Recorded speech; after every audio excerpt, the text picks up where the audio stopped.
Tertúlia. Boa tarde a todos. Hoje é dia 5 de setembro de 2014, é uma sexta-feira. O verbete de número 3136, ele tem 5 páginas, 41 logias e 8 máximos. O título do verbete é Dominância Energética, especialidade energossomatologia. Quem redigiu o verbete é a neoverbetógrafa Marguê Vasconcelos. Marguê Vasconcelos, ela é brasileira, natural de Belo Horizonte, Minas Gerais. Ela é graduada em Psicologia, voluntária da Conscienciologia desde setembro de 1999, docente da Conscienciologia desde fevereiro de 2001 e tenepsista desde maio de 2002. A dominância energética é o ato ou efeito de a consciência intra- ou extrafísica dominar, influenciar ou contagiar locais, objetos, pessoas ou seres vivos em geral com as próprias energias conscienciais, deixando rastro holopensênico de teor rígido ou patológico. Pensenologia.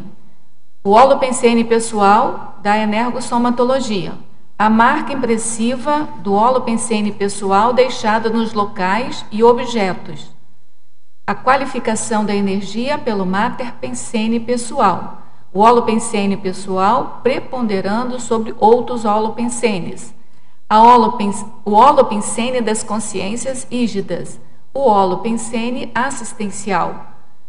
A delimitação dos locais extrafísicos e das comunex avançadas pelo padrão holopensênico, os parapensenes, a parapensenidade, o holopensene dos serenões.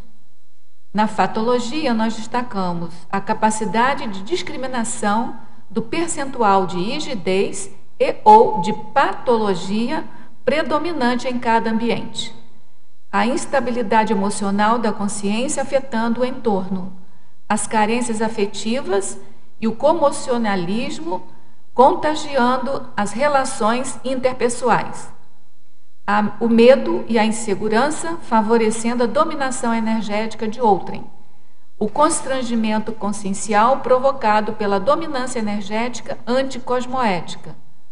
A dominância do exemplarismo pessoal fixado nas energias, ajudando a promover as reciclagens em todo momento e onde está. A autoridade moral percebida através das energias em função do nível evolutivo da consciência. Para a fatologia, a inevitabilidade de se colocar as energias pessoais nas automanifestações.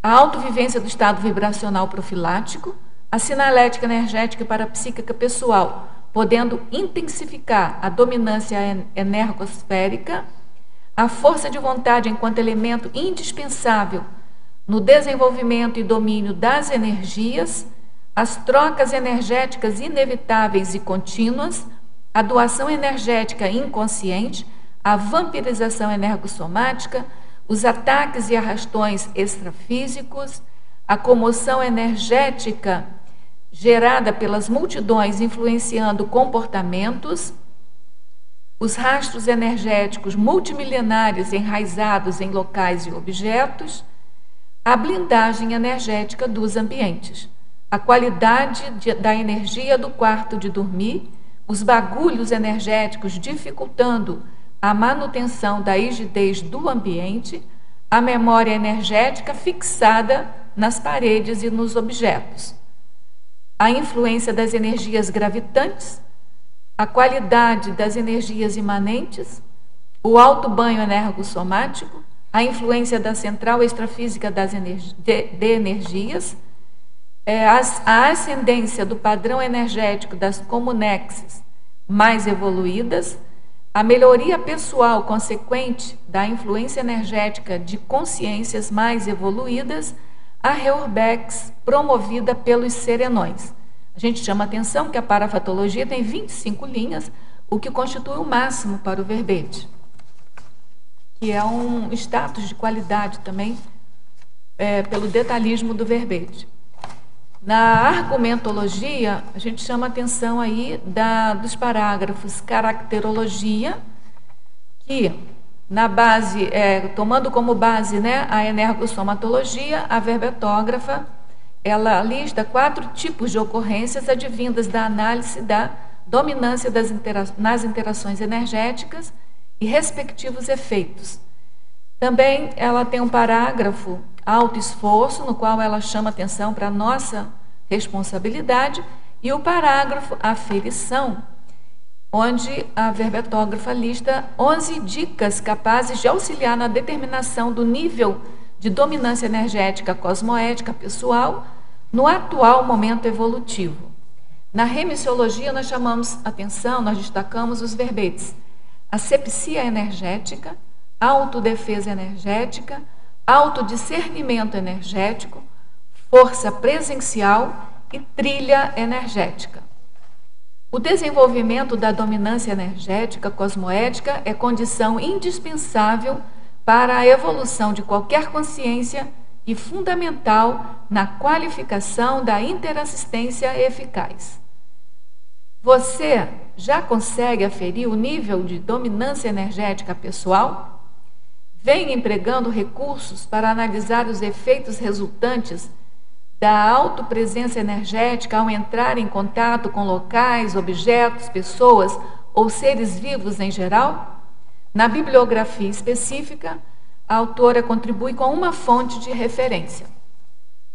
Vamos agora ler a mega-análise elaborada pela equipe de mega-análise Enciclosapiens, que é composta por Marilene Haganin, que está presente aqui hoje, Pilar Alegre e Socorro Frazão.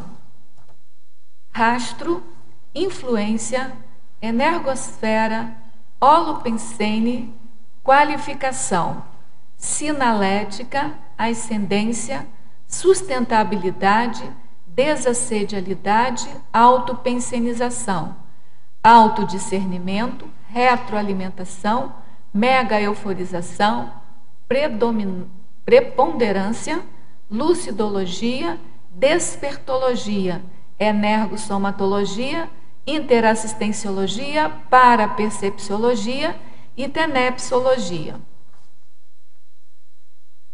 Bom, antes da gente passar aqui para a tertúlia, né, propriamente dita, a gente vai fazer aqui a divulgação da promoção da compra antecipada do léxico de ortopensatas, que é a Mega Giscon do professor Valdo Vieira, que já está assim nas bicas assim, de ser publicado.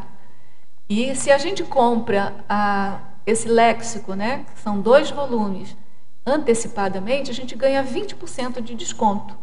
Então, além da vantagem financeira, a gente tem também a vantagem de já entrar nesse holopensene desse léxico que é assim, vamos chamar, é uma síntese de toda a vida, né, conscienciológica do professor Valdo nessa dimensão aqui, em outras, e também da própria conscienciologia, certo? É feita através de pensatas, de provérbios, de citações, enfim, é um livro que ele picotou tudo que ele já escreveu, vivenciou em provérbios, em sínteses, né? Então, é uma síntese de síntese, certo? Então, comprando os 2 volumes agora, quer dizer, é o léxico, mas ele tem 2 volumes, ele tem um preço normal de R$ 340, você paga apenas R$ 272. Quem não está em Foz do Iguaçu, quem está em Foz do Iguaçu pode ir ali na Epígrafe comprar. Quem não está, pode entrar em contato com a Editares pelo e-mail editares@editares.org ou pelo telefone 45 código de área 21021407. Tem também o site da Editares, que é www.editares.org. Na Epígrafe, você pode entrar em contato pelo telefone 45 código de área 35250867. A Epígrafe também faz a venda através do Shopcons, cujo endereço é www.shopcons.com.br. E alerta que o frete é pago pelo comprador, mas eu sempre dou aquela dica que eu acho até imperdível, sabe? Que é, não paga o frete, vem aqui, organiza-se, vem aqui para pegar o livro pessoalmente, e passa uma semana aqui com a gente nesse balneário energético, né, fazendo jus ao seu verbete hoje, né, que é dominância energética. Melhora aí a dominância energética pessoal, tá certo? Agora, de todo, quem não pode vir a quem foge, quem não quer entrar em contato e que mora perto aí de um dos centros educacionais do Instituto, eles também estão fazendo a venda antecipada. Então, pode ir até um centro educacional aí do Instituto de Projeciologia e fazer as compras aí, né? Certo? O que eu acho é que é imperdível essa promoção. Primeiro, o léxico é imperdível, né?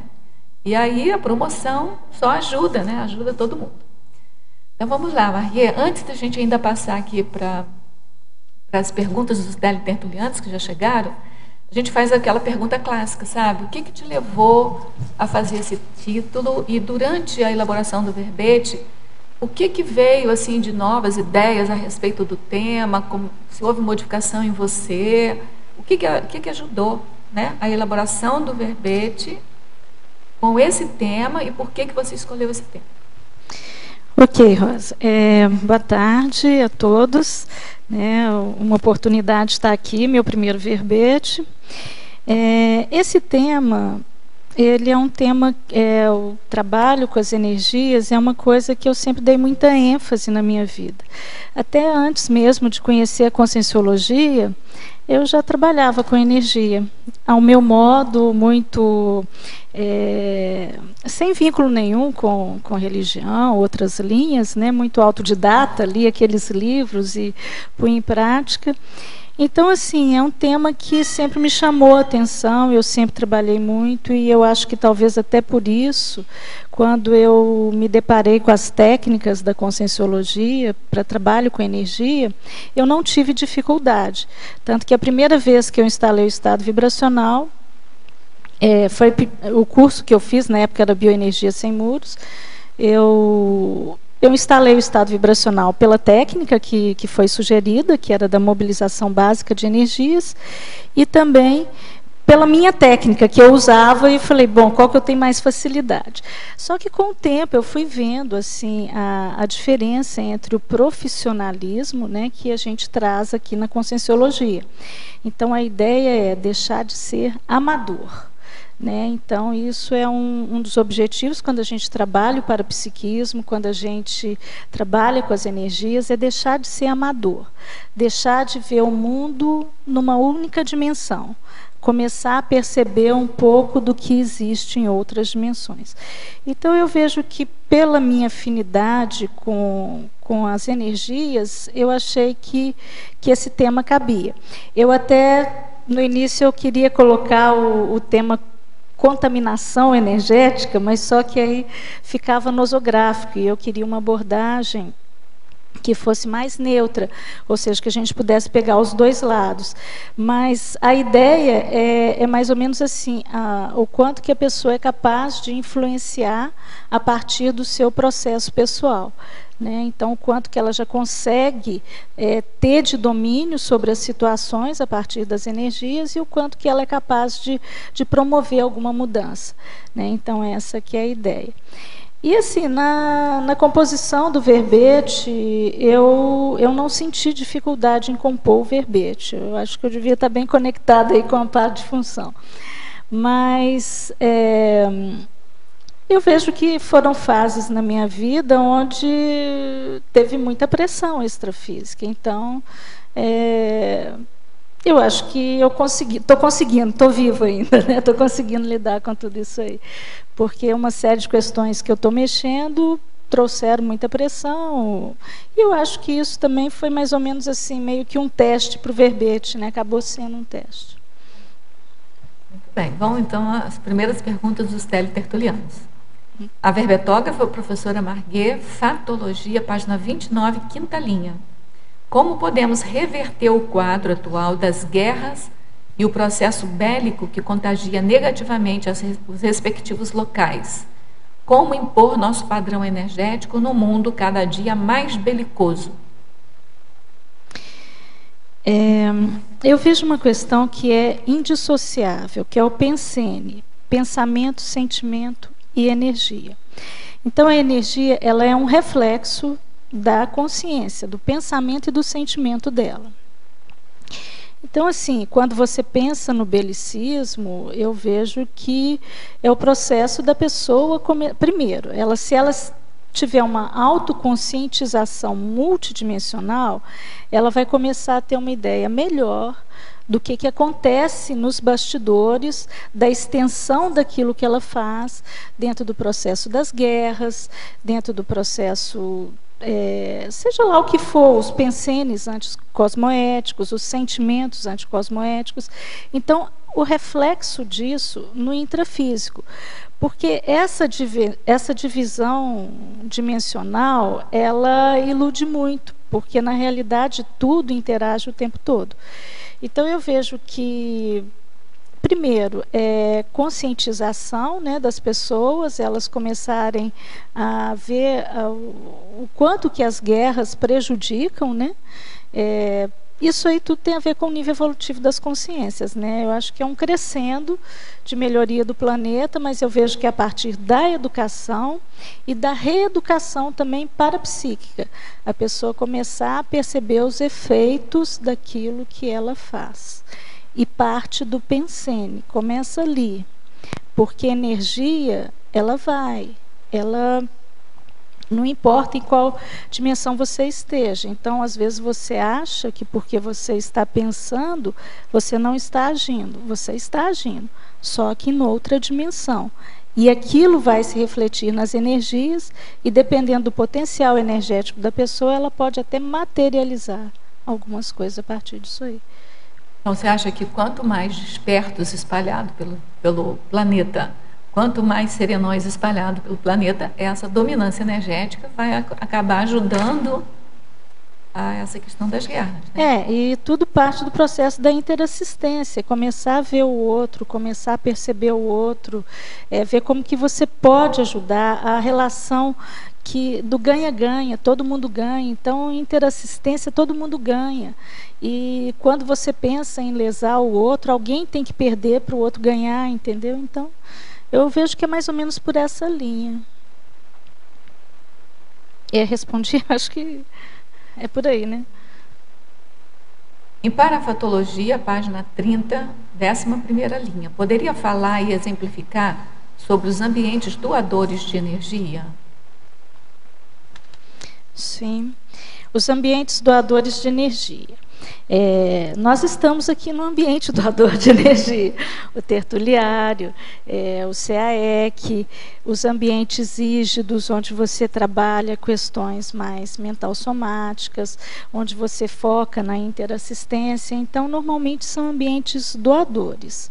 A pessoa, quando entra num ambiente desse, a tendência é ela sair melhor do que quando ela entrou, né? E a própria reflexão mental somática ajuda a pessoa a fazer associações de ideias, e isso predispõe também que ela faça alguma mudança dentro daquele assunto, dentro daquele tema. Então, isso já ajuda também, a pessoa ganha energia, opa, ideia, não sei o que, eureka, né? E por aí vai. Continuando na Parafatologia, página 30, 8ª linha de baixo para cima, como ocorre a criação de bolhas energéticas extrafísicas, para que servem, como podem ser usadas durante encapsulamentos parasanitários? Sim, as bolhas energéticas, elas são formas de encapsulamento. Só que, às vezes, você pode... esse termo aí, ele pode ser usado de uma maneira mais subjetiva, no seguinte sentido: uma colônia extrafísica, onde as consciências se unem por afinidade, não deixa de ser uma bolha energética. A OFIEX, por exemplo. A OFIEX é uma bolha energética, né? Aqui no CAEC, o trabalho que a gente faz, a impregnação desse holopensene acaba criando uma bolha energética também. Então, eu vejo mais ou menos nesse sentido. Pode ser desde o encapsulamento parasanitário, onde você encapsula propositalmente uma determinada consciência ou um grupo de consciências para elas não interferirem em determinadas situações ou trabalhos ou o que for, até a condição de você criar isso naturalmente pela própria predominação daquele padrão holopensênico local. Você citou as bolhas energéticas sadias, mas tem as patológicas, né? Não, por isso que eu falei o parasanitário, né? Que também, assim, é aquela consciência, aquele grupo de consciência que às vezes vem para provocar a marola, né? Para gerar algum transtorno. Então, dependendo do que está acontecendo, há uma contenção extrafísica. Os próprios amparadores, eles podem conter, e é como se a pessoa ficasse numa bolha, ou seja, ela não consegue acessar aquele outro espaço, pelo menos naquele momento, naquela condição para a qual ela foi criada a bolha. Professora Marguet, tenho 43 anos, tenho 43 anos e após o início dos estudos da Conscienciologia, comecei a perceber que em certa fase da minha vida fui um tipo de epicentro patológico.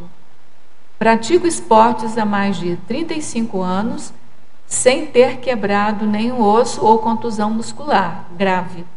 Não lembro a última vez que contraí gripe ou qualquer virose que me deixasse acamado. De forma hipotética, se tivesse macrosoma e também fosse ectoplasta, com pouco conhecimento energossomático, quais os cuidados e sugestões para uma boa dominância energética? Olha, se a pessoa tem macrossoma e ela é ectoplasta, ela já tem a faca e o queijo na mão, né? Ou seja, ela só falta cortar para ela comer. Então, assim, eu vejo que, do jeito que a gente está trabalhando aqui, a dominância energética cosmoética parte do Pensene. Então, primeiro ponto, a pessoa começar a qualificar o seu nível de cosmoética e a sua intencionalidade em tudo que ela faz. Ele citou aí que ele parece que exercia uma certa dominância patológica. Eu não sei em que sentido que ele quis dizer isso aí, mas eu vejo o seguinte, que a competitividade, pelo menos do jeito que ela é proposta nos esportes, de uma maneira geral... Ele não falou qual esporte, mas tem esportes que são mais violentos do que outros, né? São mais agressivos e mais bélicos do que outros. Isso. Mas todo esporte, em geral, é. A base do esporte é competição, é belicismo, é derrotar um para o outro ganhar. Então, a pessoa, ela cresce a partir da derrota do outro. Então, aí eu já vejo que é aquela relação ganha-perde, né? Então, se hoje ele ainda está nos esportes, isso não está dito aí, né? Essas coisas assim, a pessoa tem que ver... Não, ele pratica esporte, então ele está ainda no esporte. O que eu vejo é assim, o que a pessoa quer para ela nessa vida. Porque assim, ela quer continuar para o resto da vida praticando esporte, se ela já chegou à conclusão que o esporte, ele coloca ela numa saia justa dentro da cosmoética, eu acho que talvez já esteja na hora dela pensar em abandonar isso aí. Agora, se ele ainda vê muitos ganhos no esporte, se aquilo ele acha que ainda está ajudando de algum modo, aí ela vai ter que passar, é o ciclo de cada um, né? Cada pessoa tem que avaliar o seu caso. Mas eu vejo que tudo parte da intencionalidade, daquilo que a pessoa quer. E quando uma pessoa entra no esporte, é muito difícil ela entrar pensando assim, eu vou fazer determinada coisa, mas eu não quero ganhar, eu vou para chegar em último, porque eu vou fazer assistência para todo mundo. É mais difícil, né? Então, é a pessoa que tem que pensar o que ela quer para ela. Agora, ele não afirmou categoricamente, são poucos sinais aqui para saber se tem macrossoma ou não, mas na hipótese, como ele diz, né?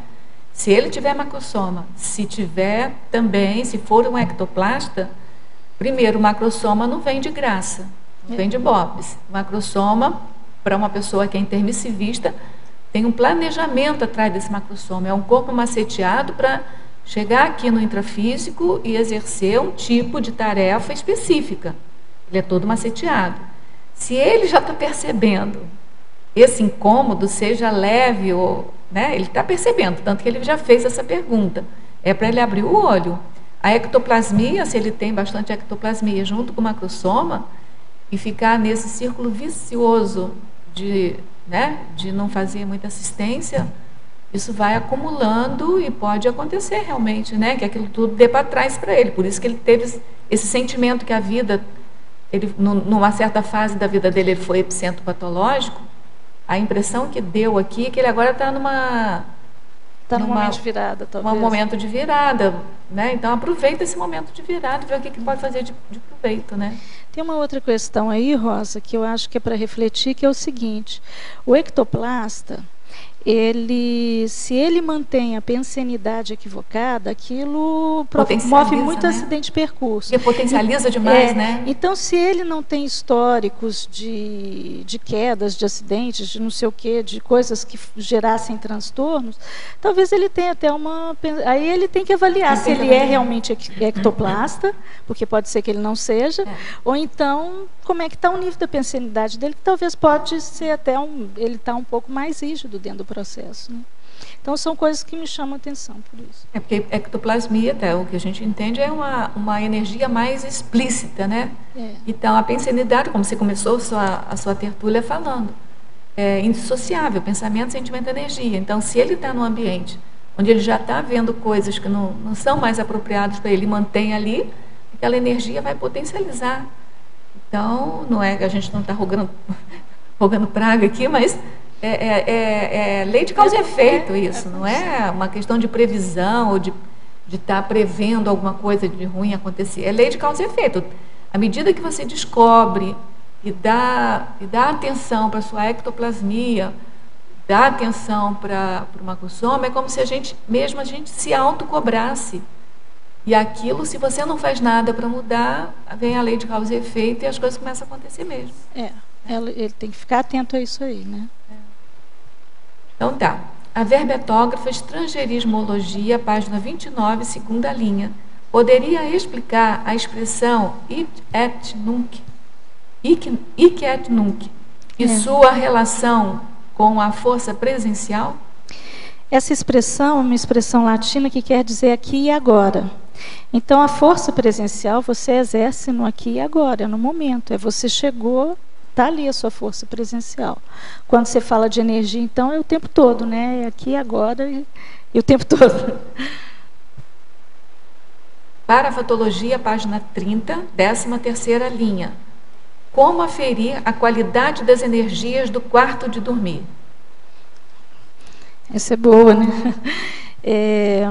Bom, o quarto de dormir é um local que a gente deve preservar mais, né? Você deve evitar objetos no quarto de dormir que possam atrair padrões de energias entrópicos, companhias extrafísicas entrópicas.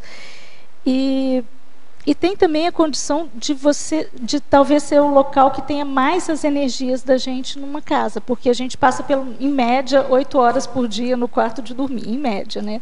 Tem gente um pouco menos, um pouco mais, mas a tendência é ser um local que tem muito das suas energias.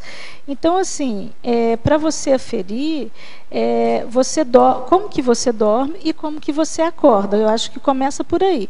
Você acorda bem, consegue ter uma boa noite de sono, acorda revigorado. Como é que é o seu sono diário, né? E o seu dia a dia. Porque, assim,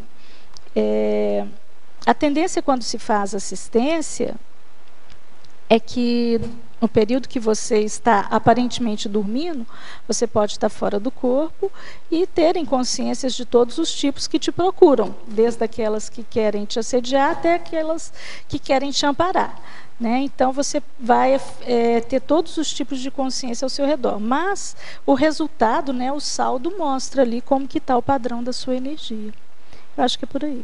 Em Parafatologia, página 30, 10ª linha de baixo para cima. Poderia exemplificar as rebarbas energéticas provenientes da vizinhança? Isso aí é uma coisa séria, né? Às vezes as pessoas não pensam muito nisso, né? Mas, por exemplo, quem mora em apartamento, tem o cara que mora em cima, o que mora do lado, o que mora do outro, o que mora embaixo. E qual que é o padrão daquelas pessoas que estão ali dividindo com você aquele ambiente?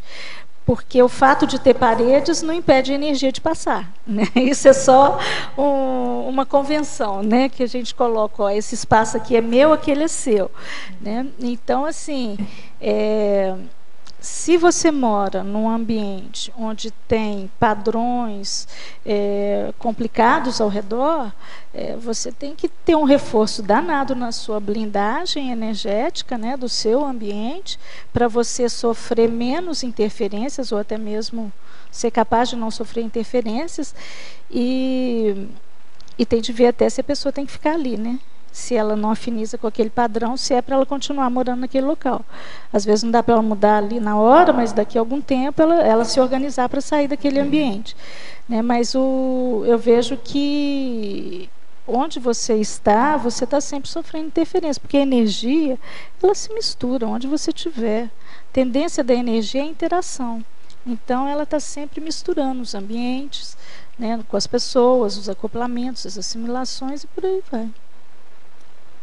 Em mitologia, página 31, poderia comentar o mito da neutralidade da intenção? É um mito da neutralidade da intenção. Isso é um mito porque a gente ainda tem psicossoma. E o psicossoma, por mais que você esteja trabalhando para ser mais cosmoético, para ficar livre dele logo, para virar uma consciência livre, né? O psicossoma, ele é tendencioso, ele defende um ego. Então, é muito difícil você ter uma intenção que você não tenha pensado em alguma coisa. Seja para o seu grupo, seja para as questões com as quais você está envolvida, e até por mais assistencial que você seja, você ainda tem uma intenção ali.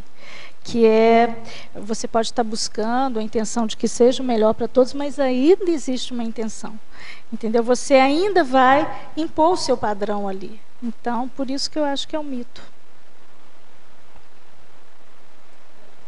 Oi. Me chamou a atenção essa sessão sua da tecnologia. Eu achei super interessante. Você podia explicar como é que você construiu esses itens da tecnologia? Na página 30. Eu procurei trazer algumas técnicas, Marilene, assim, que tem relação com o processo da dominância, né? Por exemplo, a pessoa, para aplicar um arco voltaico, ela tem que ter um mínimo de sustentabilidade, senão ela vai ficar com rebarba ali e depois aquilo pode repercutir negativamente nela. A técnica da mega euforização é uma potencialização máxima das energias da pessoa.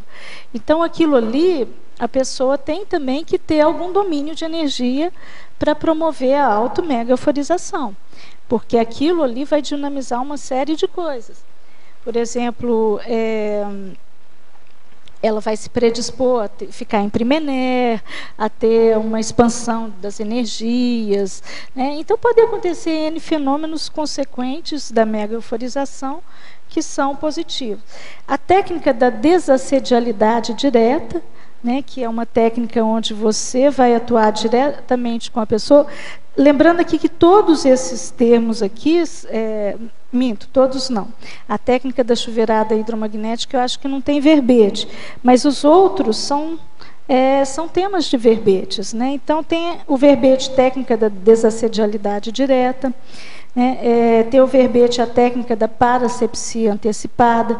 Então, assim, se a pessoa ela tem um nível de dominância, ela tem que pensar na asepsia, dominância cosmoética, né? Então ela tem que pensar na asepsia dos locais, né, onde ela frequenta, onde ela vai frequentar. Então, essa parasepsia antecipada é da pessoa já começar com a limpeza do local antes dela atuar ali. E a chuveirada hidromagnética é uma forma também de limpeza, né, que potencializa, ajuda a potencializar as energias. Ok? Em relação à técnica da chuveirada, eu costumo utilizar isso muito para as pessoas com quem, às vezes, eu faço atendimento, que não tem conhecimento da Conscienciologia ou do IPC, ou até que, às vezes, são muito resistentes a quererem até a quer saber mais, porque eu não deixo de falar, né? Uma das coisas que eu passo é a técnica da chuveirada e o EV. Mesmo que não venham aqui, mas eu já tenho passado isso para muitas pessoas. E as pessoas têm feito e têm sentido realmente o efeito. Porque assim, é a mesma que você sai um dia inteiro, trabalha o dia inteiro, chega, toma uma chuveirada, mas aí, se você puder potencializar com o EV ali, nossa, você sai do banho revigoradíssima. Isso realmente é potente. Muito bom. A água, né, é uma fonte imanente, né, de energia. Então, a pessoa, sabendo usar essa fonte aí, imanente, ela pode se revigorar. Professora Marguet, parafatologia, página 30, sexta linha. Poderia relacionar a predominância de determinado chakra na atuação da consciência com o título do verbete? Ok.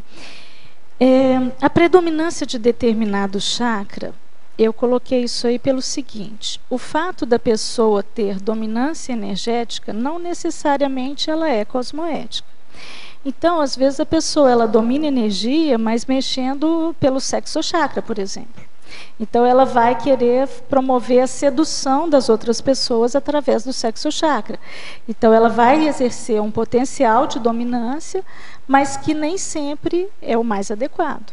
Então, a pessoa pode promover pelo umbilicochakra, né, mexer ali com os instintos da outra pessoa, ativar o processo emocional dela, então mexe com o cardiochakra, ou ela pode também ter uma dominância a partir do coronochakra, do frontochakra, dos chakras superiores, nos quais ali ela vai ter um padrão mais mental somático, se ela quiser. Né? Não necessariamente a pessoa intelectual é mental somática. Isso também a gente tem que diferenciar, porque às vezes a gente tem pessoas que são muito boas racionalmente, mas que são mal intencionadas. Né? Então, assim, agora quando a gente fala de mental soma, a gente fala de maturidade, conciliando aí com as outras características, os outros atributos do mental soma, que aí vem a intelectualidade, a racionalidade, a autorreflexão, então, cosmoética e por aí vai. Ok?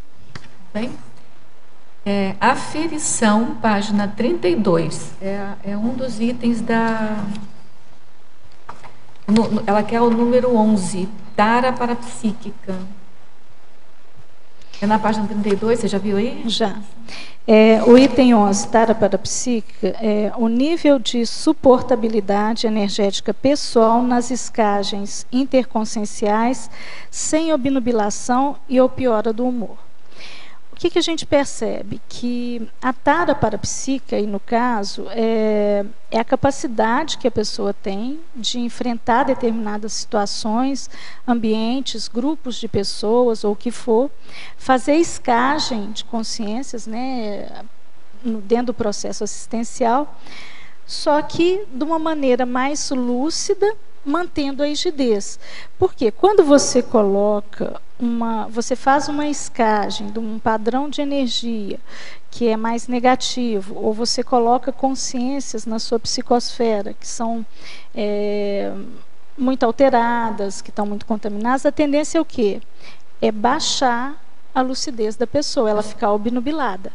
Então, às vezes, ela perde a lucidez daquilo ali e às vezes ela nem consegue fazer a devida assistência por baixa de lucidez. Pode acontecer, né?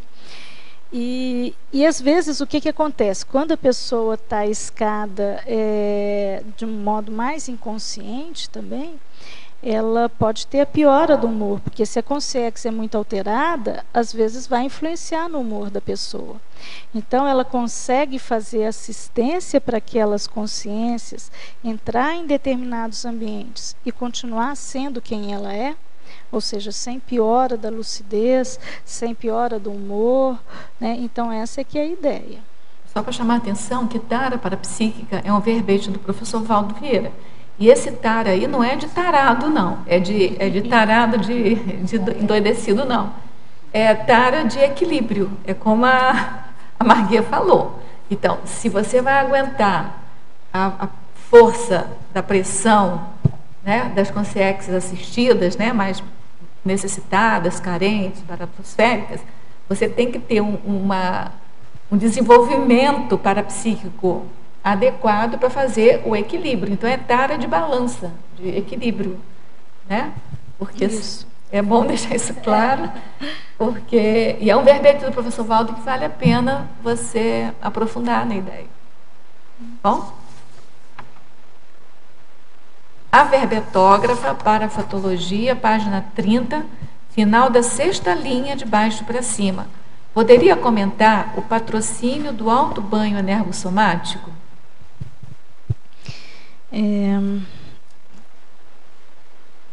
Tá, o patrocínio do alto banho energossomático. Existe uma técnica que você pode movimentar as energias, mobilizar e promover o alto banho. Então, por exemplo, você concentra as energias nos plantochakras e vai subindo com essa energia e saindo pelo coronochakra e jorrando ao redor de si mesmo. Isso é uma técnica do alto banho energossomático que a pessoa pode realizar, né? Então, a própria mobilização das energias, se ela chega, por exemplo, num nível de mega euforização, isso aí já dá repercussão de alto banho, né, energossomático também. Interaciologia, página 31, final da 1ª linha. Poderia aprofundar a interação domínio energético cosmoética? A interação, domínio energético e cosmoética. É porque o fato da pessoa ter domínio de energia, ela exercer uma dominância energética, não necessariamente ela é cosmoética. Às vezes os mega-sediadores são grandes dominadores de energia. Então, não necessariamente a dominância é positiva, né? Por isso que aqui a gente pôs essa ênfase aí na cosmoética. Bom, agora vem várias perguntas aqui da Alemanha para você. Professora Marguet, na aferição ainda, página 32, poderia comentar os itens 1, 4, 6 e 11. O 1 é agilidade, o 4, controle e o 6, desintoxicação. E o 11, que é tara psíquica, você acabou de comentar, né? Isso. Você quer que eu vá falando? Depois agilidade, né? Item 1. A rapidez de resposta às parapercepções provenientes das sinaléticas energéticas parapsíquicas pessoais, quando necessário. Então, às vezes, você está entrando no ambiente, você está numa situação e você tem lá uma sinalética que você já identificou o que ela quer dizer. E dependendo do teor dessa sinalética, você já tem uma prontidão ali para você já atuar com as suas energias em seguida. Eu vejo assim que esses 11 itens aqui, eles não são desconectados, tipo, você faz uma coisa distante da outra. Não, existe uma interconexão entre esses itens, né, dentro do quesito dominância energética. Então, a agilidade é isso. Percebeu? Opa, não espera passar, não, é ali na hora. Né? E, às vezes, dependendo da situação, se a pessoa não tiver muita dominância, ela pode sentir dificuldade em romper com aquela pressão que vem. Né? O item 4, controle. A capacidade de promover blindagens e encapsulamentos quando necessários. Tem situações também que a pessoa ela vai ter que se auto-encapsular ou ser capaz de encapsular um grupo de pessoas, né, criar uma situação. Normalmente o encapsulamento ele requer manutenção. Então, a pessoa ela se encapsula ali através da exteriorização das energias, por exemplo, ou do estado vibracional, do padrão pensênico dela, mas aquilo ali requer uma certa manutenção, quando ele parte da pessoa intrafísica. Quando ele é extrafísico é diferente. Mas então a pessoa ela tem que ter ali um gabarito para instalar ali aquele encapsulamento. E a blindagem, normalmente a gente vê mais como, pelo menos eu percebo mais como uma condição relacionada a ambientes, a objetos. Esse daí você já tem mais um somatório de energias que vão criando as blindagens ou as bolhas naquele local, né, por exemplo. A outra é desintoxicação, é os 6. Uhum. O poder de fazer desassimilações energéticas, desassim, eliminando intoxicações e rebarbas provocadas pelas interações energéticas através da vontade, sem demora. Então, o que eu vejo assim? À medida que a pessoa vai se comprometendo com a interassistência, ela vai se predispondo a atuar com um amparador, com a equipe extrafísica, a tendência é surgirem mais situações para ela trabalhar no dia a dia, né? Às vezes ela já faz TENEPS, mas existem situações extra-TENEPS, a tendência é vir cada vez mais. E o que eu vejo é assim, que a pessoa ela começa a ter mais desenvoltura, então ela começa, com o tempo, essa desassim acaba sendo quase que automática.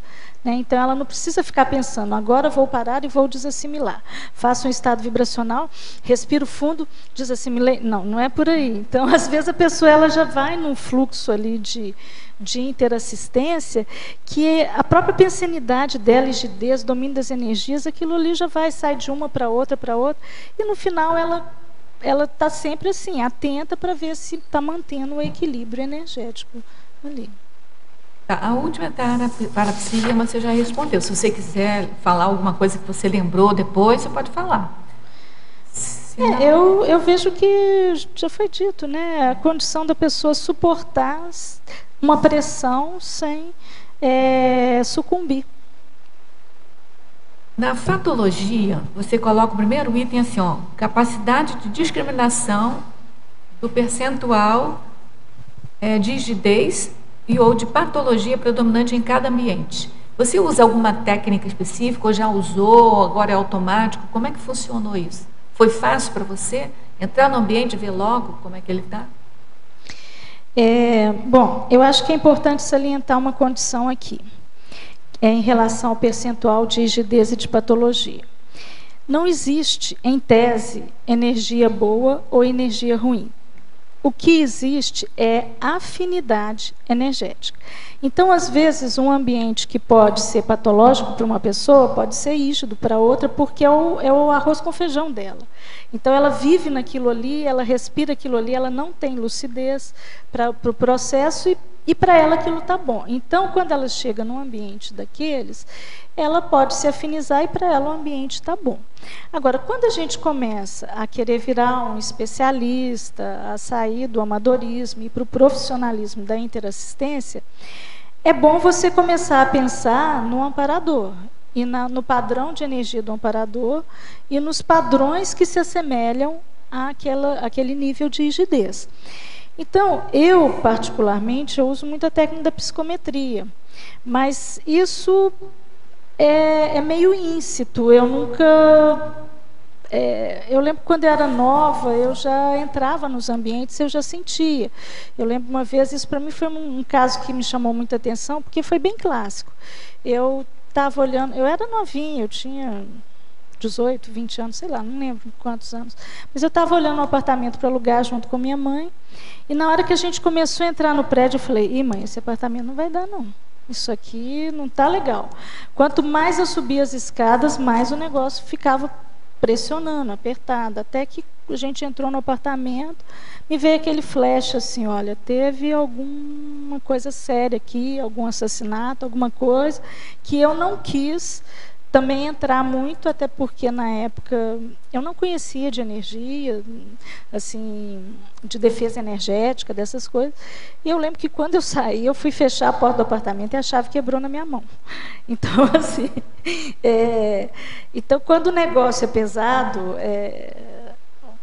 fica escancarado, né? Assim, e eu acho que a técnica que a gente pode usar é o seguinte: você se afiniza com aquele padrão, né? Então aquilo te faz bem ou te faz mal? Tá, então vamos voltar aqui um pouco a fita.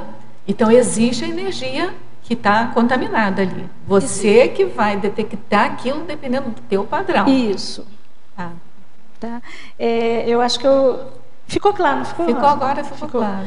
Porque existe. Então existe energia patológica e energia sadia, porque você contamina com o teu pensamento aquela energia, porque eu pensei em indissociável. Só que às vezes você entra num ambiente que está compatível com o teu nível, você não sente a patologia daquele local. Isso. Né? Mas aqui é porque é a capacidade de discriminação do percentual. Aí então, para discriminar, é a própria pessoa, a partir da realidade pessoa dela. Tá? Agora que existem ambientes rígidos e patológicos, não, mais tanto que existe a baratosfera, existe todo o processo aí que a gente sabe. Né? Tudo bem? Pode falar. Oi, Margui. Na parapatologia, de baixo para cima, na quarta linha, o poder da irradiação energética. Você pode comentar um pouco mais sobre isso aí? Assim, você deu um exemplo agora da questão da irradiação energética mais negativa, né? Então, como é que é isso? E você pode fazer um link com a questão da força presencial? Ok, Nilma. A irradiação energética é o seguinte: aonde você vai, você se leva, e você leva o padrão das suas energias que refletem o seu nível de pensenidade. Então, isso aí vai irradiar por onde você for. Se você for uma pessoa problemática, aonde você for, você vai estar irradiando aquilo, em menor ou em maior grau. Quando a gente fala de dominância energética, a gente fala aqui, no caso, cosmoética, que eu estou buscando explorar, eu vejo assim, a pessoa que é capaz de deixar um rastro energético positivo e contaminar os ambientes positivamente. Então, vamos supor que chegou uma pessoa no ambiente e na hora que ela chegou, de repente as pessoas ficaram alegres, as pessoas ficaram mais descontraídas, ou as pessoas ficaram mais reflexivas, ou as pessoas ficaram mais lúcidas, né? No caso reflexivo. Ou então tem a condição da pessoa sair dali e o pessoal fala assim, poxa, depois que fulano entrou, parece que mudou tudo, né? Então, tem um antes e um depois que tem a relação com essa irradiação energética. Agora, isso aqui, eu estou falando assim, daquilo que é mais óbvio, mais básico, mais fácil de perceber. Mas tem a irradiação energética, que nós já até comentamos, que é a força da vizinhança, por exemplo, a força das evocações, por exemplo. Então, tudo isso gera uma irradiação energética. Essa questão de dimensão é só para... Isso tudo é só para fora. As energias, elas preenchem todos os locais. E o processo acontece o tempo todo. Então, quem não usa o parapsiquismo, às vezes fica boboca nas situações. Não quer dizer que eu seja uma expert no uso do parapsiquismo, não. Eu estou trabalhando para melhorar o meu potencial, o meu nível. Mas é importante a pessoa se dar conta que sem parapsiquismo, ela vai estar vendo um pequeno percentual da realidade. Porque está tudo acontecendo o tempo todo. Respondi, Nilma? Ok, obrigada. Margui. Tudo bem? Parabéns. Tudo bom aqui? Pelo verbete. Eu gostaria de contribuir com uma experiência minha de ontem à noite. Tem relação com essa vampirização energossomática que você traz aí na parafatologia. Nona linha, né? Então, eu acordei de madrugada com uma sensação bem ruim, sabe? Assim, de energia, me pressionando. Essa energia que não era boa. E aí, como eu estava dormindo, eu estava submissa a essa energia, né? Eu não estava percebendo, mas isso estava acontecendo, e quando despertei, estava naquela situação. E achei interessante porque, a princípio, me deu medo, né? Normalmente me dá medo porque é aquela pressão bem forte, né? E aí, do nada, assim, eu percebi sinalética de amparo. Mas era muito sutil, mas deu para perceber. E aí o que eu fiz? Eu ampliei aquilo, foquei naquela sinalética, né? Como você falou, né? Pense no amparo, né? E eu então foquei e aquilo ampliou e aquela energia ruim se dissipou. Então eu achei bem interessante essa experiência que tem bem relação, né, com sincronicidade com o teu tema do verbete, complementou com a prática o que ela falou. Exatamente. Eu acho que então tem relação com talvez, né, um princípio de dominância energética, né? Sim, é por aí. Agora, interessante. Agora tem uma outra questão, né? O amparo está onde você está procurando fazer assistências. Se você não está fazendo assistência nenhuma, o amparo pode não estar ali. Então você pode precisar da sua própria energia. Tem que arranjar um jeito também de não ficar só dependendo do amparo, né? Não é isso. É porque eu estou num processo de reciclagem, né, de usar o meu trafor da autodeterminação para não ficar mais, não entrar mais nessa condição. Psicodrama que você passou, né? Isso. E assim, eu achei isso interessante porque se a gente está mais lúcido com relação a isso durante o dia e não permitir esse tipo de situação, né, aí extrafisicamente também vai começar a acontecer, né, naturalmente, né, que é um reflexo, né, a lucidez no extrafísico, que seja, né, mesmo que você não esteja consciente do processo, isso vai se tornando mais automático, né?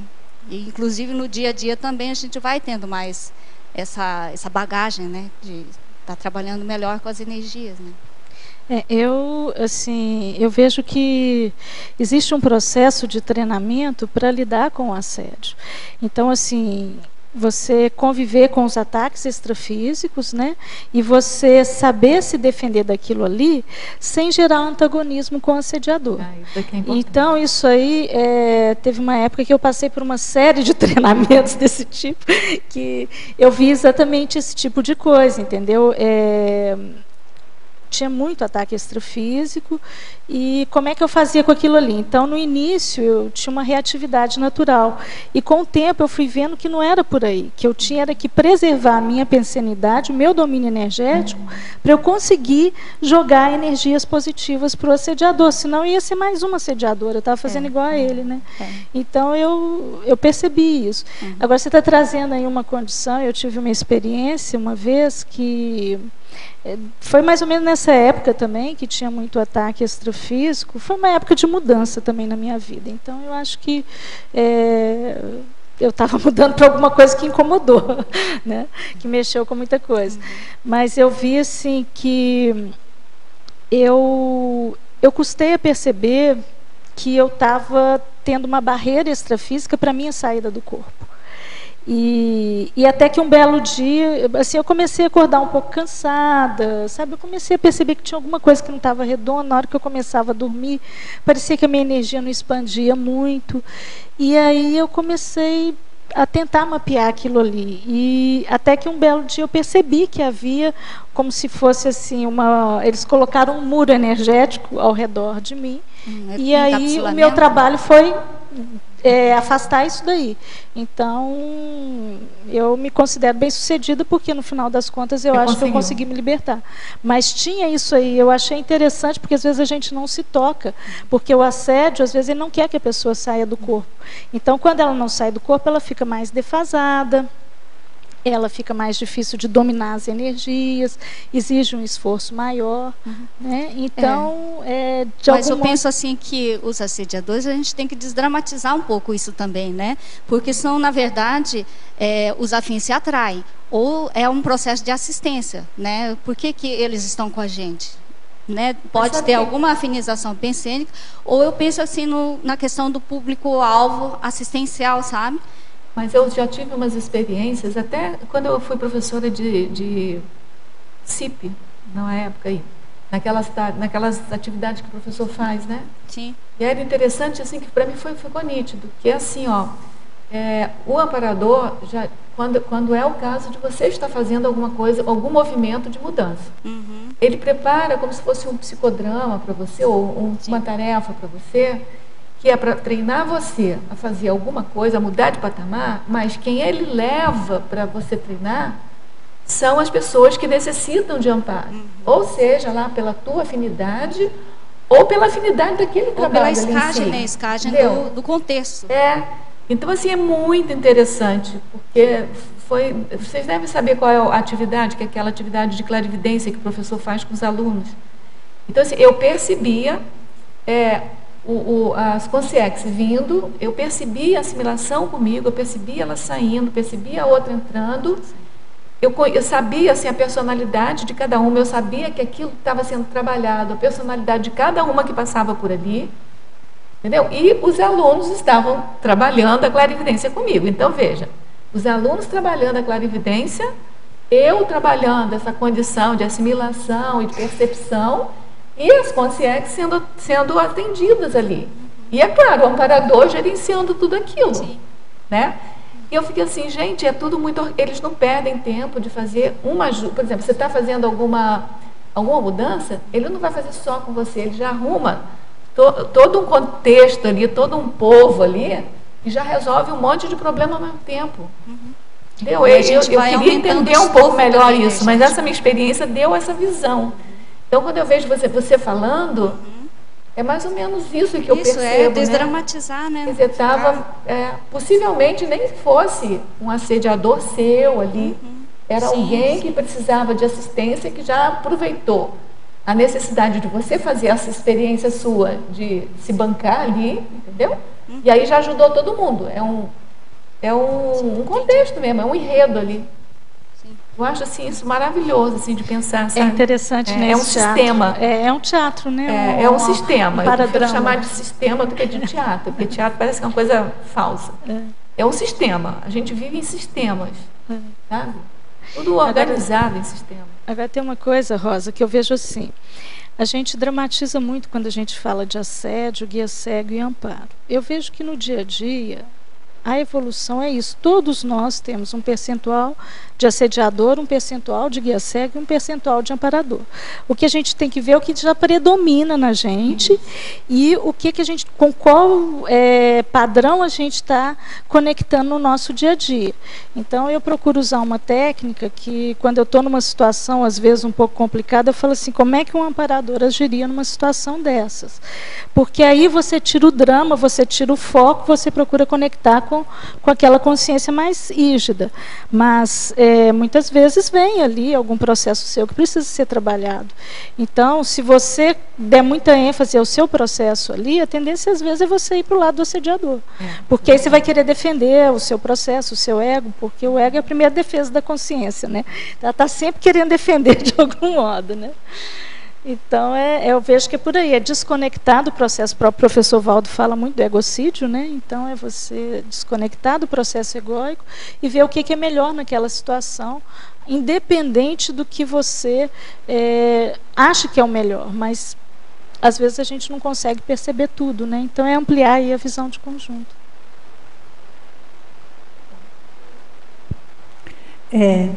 Eu gostaria, acho que seria bem rico, se você pudesse explorar mais para a gente a paradoxologia, os 2 itens, por favor. Ok, vamos lá. Paradoxologia. O paradoxo da isca lúcida assistencial. Por que eu acho isso paradoxal? Porque quando você fala em isca, você é isca, então você é dominado, né? A consciência, ela vem até você achando que ela vai te dominar. Mas, na realidade, se você estiver lúcido e com um padrão de interassistência, você é que vai dominá-la. Então, chega a ser paradoxal, né? Isso aí, é uma pseudo-dominação da consciência. Você deixa ela sentir que ela vai fazer alguma coisa para você fazer alguma coisa por ela. E o paradoxo de quanto mais sutil, mais potente e dominante pode ser a energia. Isso eu já ouvi o professor Valdo falar e eu vejo assim, que a energia mais densa, em tese, ela é mais fácil de perceber. Ela é mais próxima dessa dimensão. Isso aqui, matéria, é fácil você perceber porque você está no intrafísico. Quanto mais sutil, mais cosmoética, mais refinada, é mais difícil da gente perceber. Exige também um refinamento do parapsiquismo. E, normalmente, a energia mais sutil, que eu já ouvi assim, o professor Valdo falar, e que, como exemplificação, tá? É como se ela fosse mais inteiriça, e a energia é como se fosse uma rede.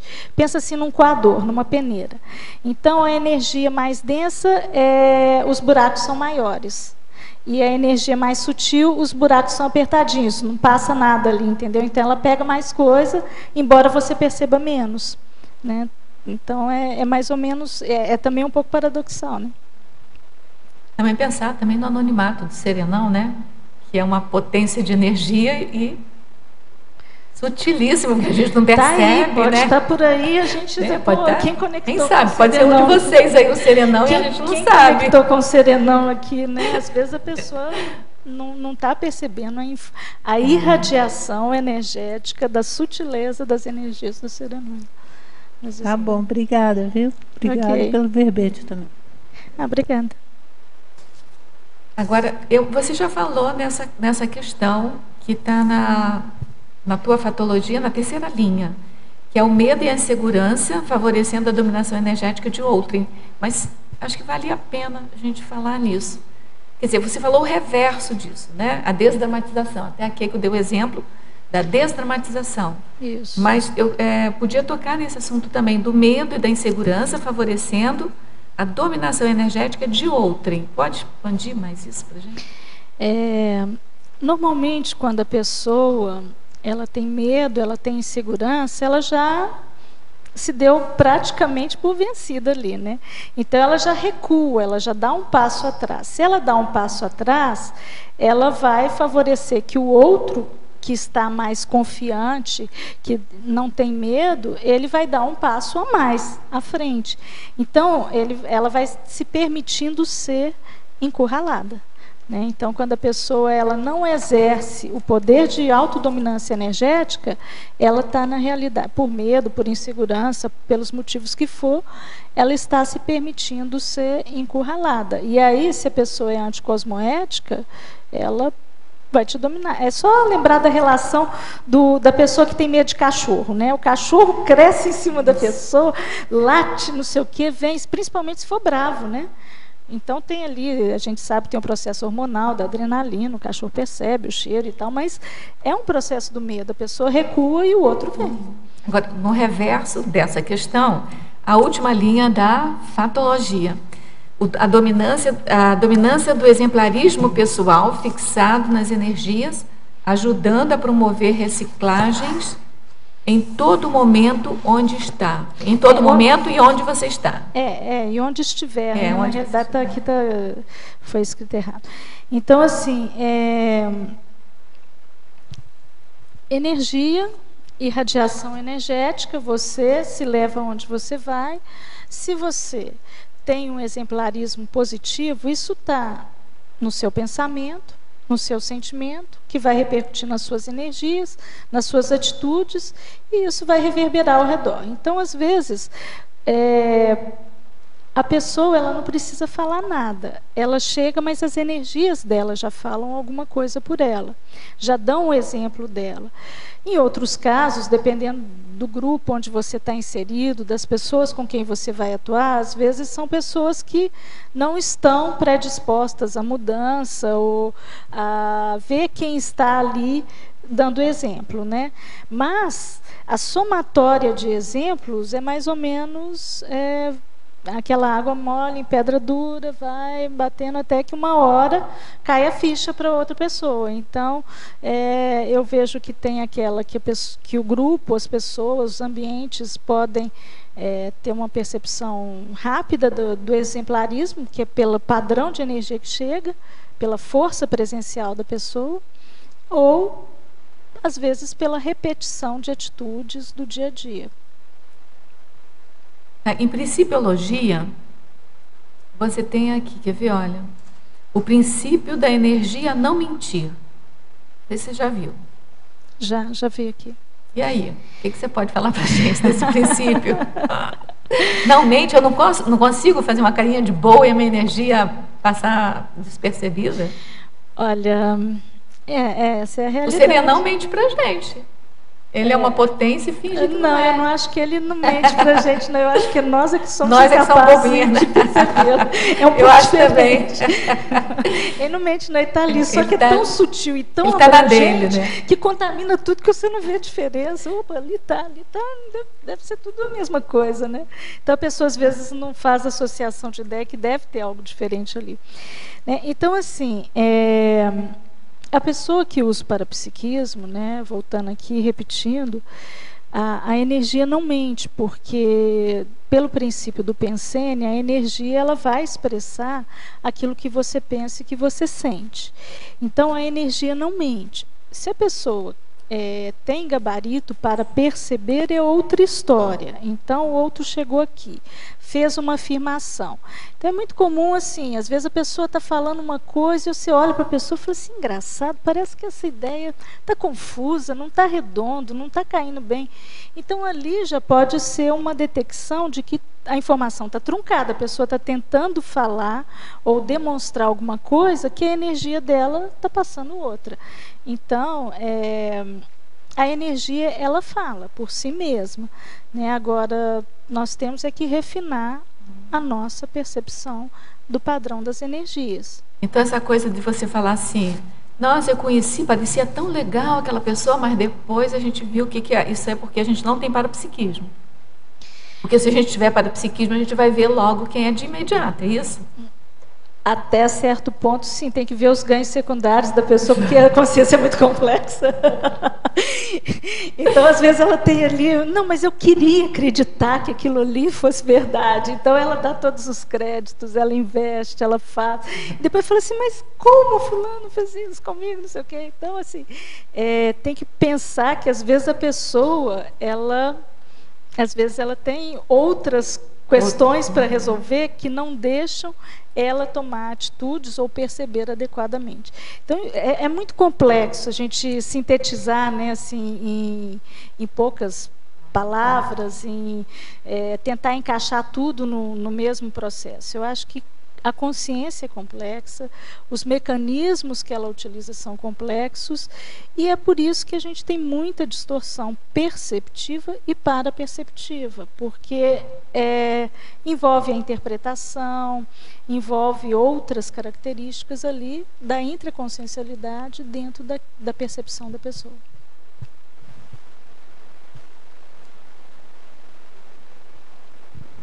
Eu queria te perguntar sobre, na neossinapsologia, as neossinapses consequentes das mobilizações básicas de energia. Isso, para mim, é uma novidade. Aqui na página 31. As neossinapses consequentes das mobilizações básicas das energias. Tá. O que você queria saber exatamente? Esse processo, como é que você entende isso? Tá. Eu coloquei antes também... Não, tá. Então seria essas neossinapses consequentes das mobilizações básicas de energia. Quando você trabalha com as energias, a tendência é você ir desbloqueando áreas do seu cérebro. Porque energia é assim, nós temos, até onde se sabe, 4 veículos de manifestação: soma, energossoma, psicossoma e mentalsoma. Só que cada veículo tem uma frequência vibratória diferente. Então o cérebro, ele interpreta bem o que é dessa dimensão, que vem dos sentidos físicos. Então é o tato, o olfato, o paladar, não sei o quê. Então vai por aí. Só que quando você vai criar, você quer interpretar coisas que vêm de outras dimensões, até certo ponto você tem que criar sinapses no cérebro do que é um corpo energético, do que é uma mobilização energética. Então, eu vejo que o trabalho com as energias, ele vai começando a mostrar para a pessoa o que é uma energia, porque a repetição daquilo ali vai permitindo que você crie sinapses, e também os desbloqueios que ela vai gerando também podem aguçar esse processo de percepção. Até porque cada ressoma você ganha um soma novo, um energossoma novo. Sim. O que é velho é o psicossoma e o mentalsoma. Então cada ressoma você tem que fazer esse exercíciozinho de o seu cérebro fixar as suas sinapses. Se você não faz, não fica estagnado, fica mesmo, né? E ali, então, esse é o efeito cascata das energizações, é isso que você colocou na efeitologia? Efeitologia. Assim. É daí que vem esse processo? O efeito cascata também tem a ver com isso, mas é assim, quanto mais você mobiliza energia, mais você vai tendo ali consequências a partir daquilo ali. Então foi nesse sentido, né? As mobilizações geram consequências, que é esse efeito cascata. Vai de uma coisa para outra, para outra, para outra. Ok? Ficou claro? Marguei. Na efeitologia, página 31, achei interessante o segundo item, o efeito das energias conscienciais sobre a natureza, né? Geralmente a gente vai, né, num ambiente cheio de árvores, de natureza, para absorver energia, né? E não pensamos geralmente não pensamos no contrário, né? Como que o meu padrão de energia está influenciando naquele ambiente onde você está frequentando, né? E aí eu pensei também na praia, numa praia deserta, né, onde a energia imanente ainda predomina, e uma praia cheia de gente, né, onde você não consegue nem frequentar, porque já está tão contaminado com energias conscienciais, né? Aí entra a questão do vizinho, né? Na praia cheia de gente, você tem muito vizinho, né? Então, eu achei interessante a gente estar mais consciente sobre isso, né? Principalmente na natureza, a gente não pensa, não, vai lá, ai, que ambiente gostoso, você faz um Cooper, uma caminhada para voltar reenergizada, mas você não pensa o oposto, sabe? Como que a sua energia está contribuindo para manter aquele ambiente rígido ou não, né? Tem esse fator, e tem também o fator que, por exemplo, às vezes a gente acha que porque o ambiente é maravilhoso, né? É isso aí, o residual que as pessoas deixam, mas tem também os processos das guerras. Se você pensar que muitas bases militares são construídas em meio da natureza, então se você for pensar em muita coisa que acontece por aí... Os fortes são em praias lindíssimas, né? Tudo forte. Praias lindíssimas são os fortes, assim, onde tiveram maiores batalhas. Lá em Angra dos Reis, ai, fugiu o nome. Ilha Grande. Ali, né? A Ilha Grande é onde tem onde teve o presídio. Teve o presídio, isso. A Bobona aqui, novinha, foi passar o Réveillon lá, na época, né, com o duplista e tal, fomos lá, aquela coisa do turista, né, que vai borboleteando, né. Nossa, que rebarba. Saí de lá, ruim, 2 semanas de cama, processo intestinal, febre direto. Mas você foi no presídio visitar? Não, na praia, mas eu senti o processo das energias, eu me sentia mal no lugar, eu sentia umas rebarbas ali, eu ia comer, mas parecia que a comida, sabe, aquela comida aparentemente bonita, aquilo ali eu não sentia vontade, não descia bem, sabe, foi uma rebarba atrás da outra.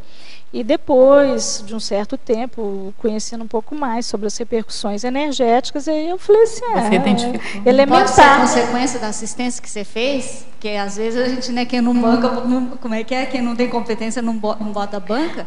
Mas a gente tem que ir testando, né, a assistência, sobra rebarba, mas às vezes você fez uma assistência, né? Por isso que ficou com alguma rebarba, pode ser também, né? Olha, o turista, ele faz muita assistência, porque as energias, elas se trocam, entendeu? Então, você vai nos lugares, você deixa a sua linda energia de curiosidade, de beleza, disso, daquilo, outro, e troca, de ingenuidade, troca por aquela energia pesada, carregada de um processo patológico que já pode estar instalado ali naquele ambiente.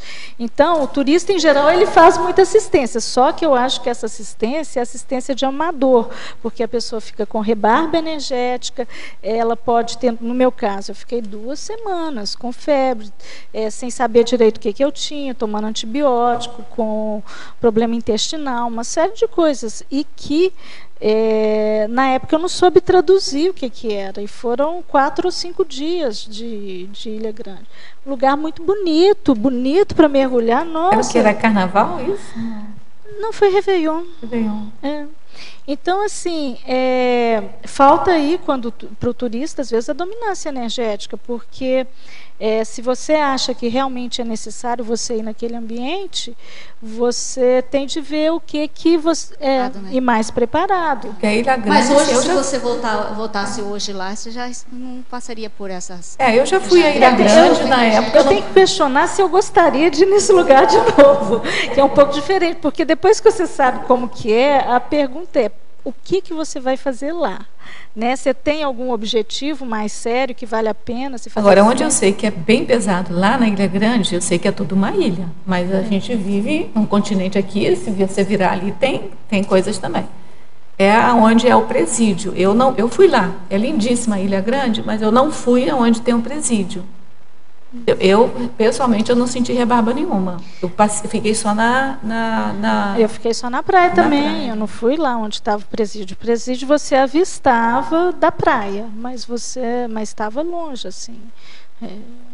Não era próximo de onde eu estava. Era uma área até de turistas, aquelas pousadas. Cada um vai perceber, né? Também foi há muito tempo. Eu nem trabalhava muito essa questão de energia. Essas coisas também, quando eu fui, já tem bastante tempo. mais de, sei lá, mais de 2 décadas e meia, mais ou menos. Com certeza. Você ia perguntar? Ela. Primeiro, parabéns pelo verbete. Para mim, caiu como uma luva. Você poderia relatar qual o melhor recurso, né, na sua experiência, já que você não é mais, digamos, amadora, você tinha comentado, para evidenciar esses efeitos, essa contaminação energética, principalmente com pessoas? Olha, eu vejo primeiro a qualificação da intenção. Tá? A qualificação do Pensene. Então, se você tiver com um Pensene mais assistencial, você já começa aí ganhando um monte de amigos legais, que são os amparadores. Então, isso já dobra a sua força, você já potencializa a sua força. Isso é um primeiro ponto. O segundo ponto é malhar energia. Não tem outro, não tem geração espontânea. Eu até comentei aqui no início que a primeira vez que eu fiz um curso da Conscienciologia, em 99, eu consegui instalar o estado vibracional. E eu não tive problemas para trabalhar com energia. Mas mesmo assim, eu peguei aquela tabelinha de trabalho com energia, né, aquela maratona, e fiz aquilo ali por 1 ano e 7 meses, uma média de 50 EVs por dia, até que eu sentisse que eu conseguiria instalar o EV quando eu precisasse e onde eu estivesse.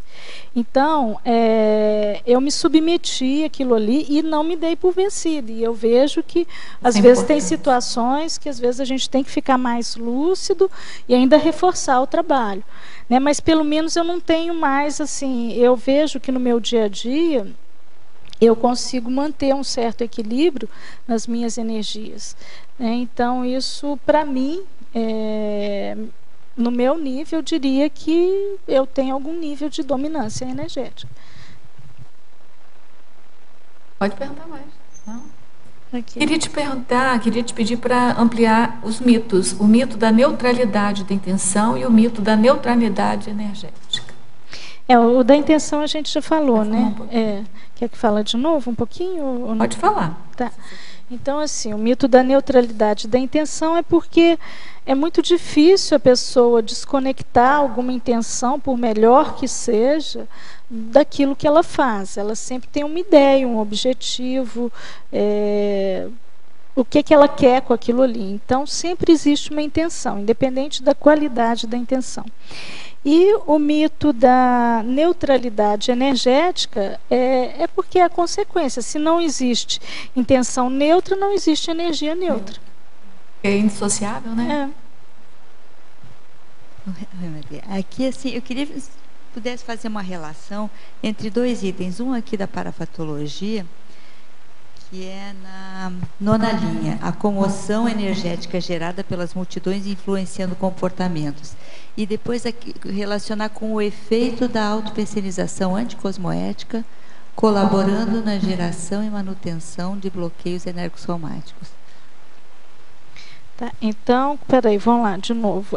As comoções públicas, é isso? Tá, influenciando ambientes e pessoas, né? E o efeito... Qual que é o efeito? O efeito da autopensenização anticosmoética. Tá. Colaborando na geração e manutenção de bloqueios energossomáticos.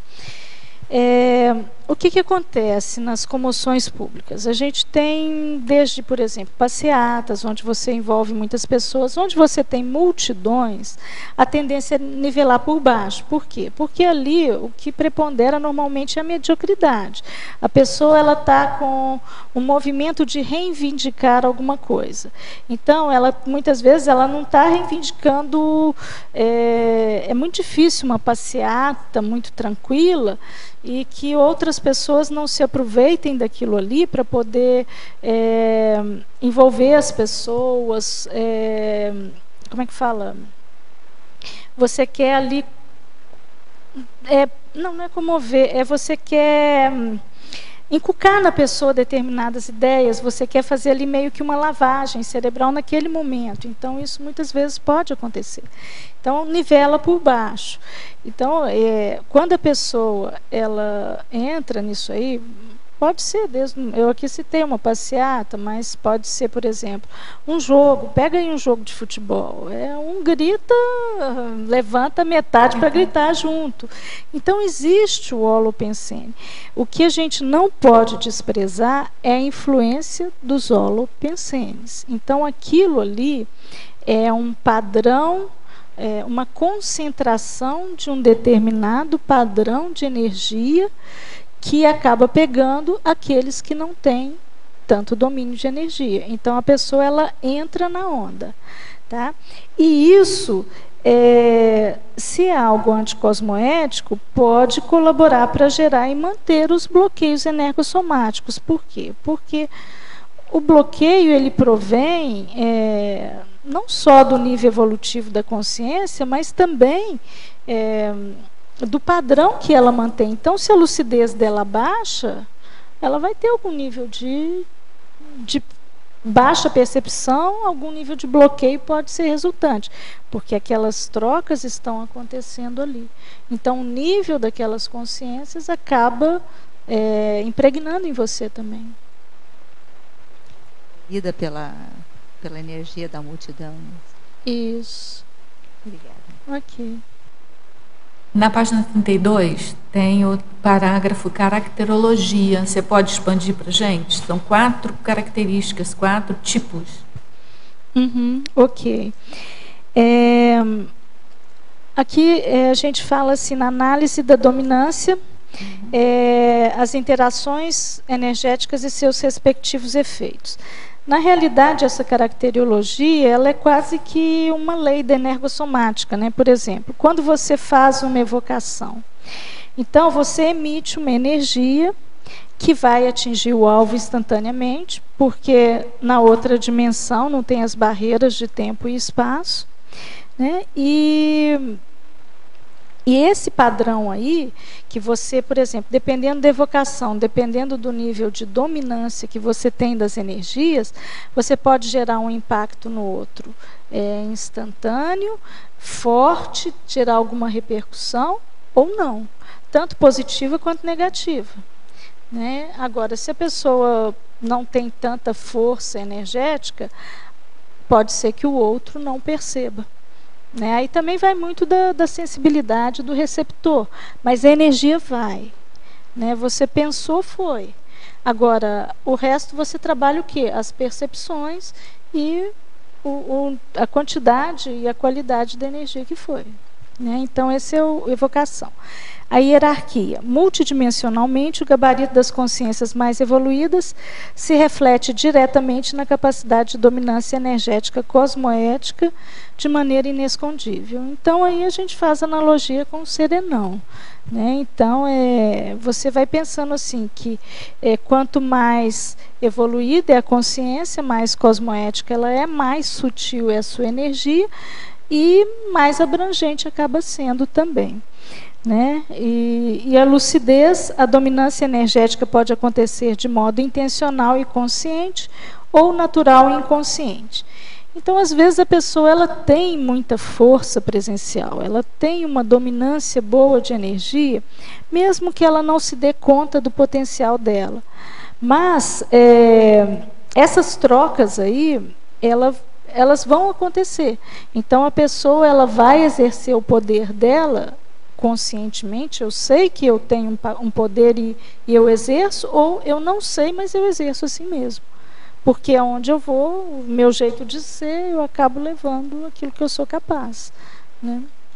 E a percepção, as influências energéticas acontecem independente das consciências envolvidas perceberem ou não. Então, eu falei um pouquinho disso no item 1, né, que é quando você recebe as energias, mas você pode perceber ou não. Basta pensar aí nas cunhas energéticas, né, dos guias cegos e assediadores que tentam influenciar as pessoas e às vezes elas nem se dão conta que aquilo não é delas. Né? Então vai muito do processo da percepção pessoal.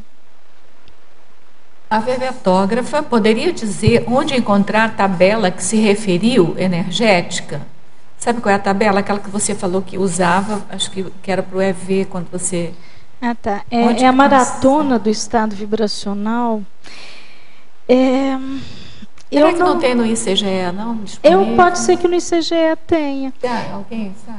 Eu não sei. Eu peguei essa tabela lá atrás, no IPC, quando eu estava fazendo treinamento para docente, aí tinha aquelas maratonas, aí eu comecei a fazer, mas eu acho que deve ter no ICGE. Ela tem, acho que, alguma informação.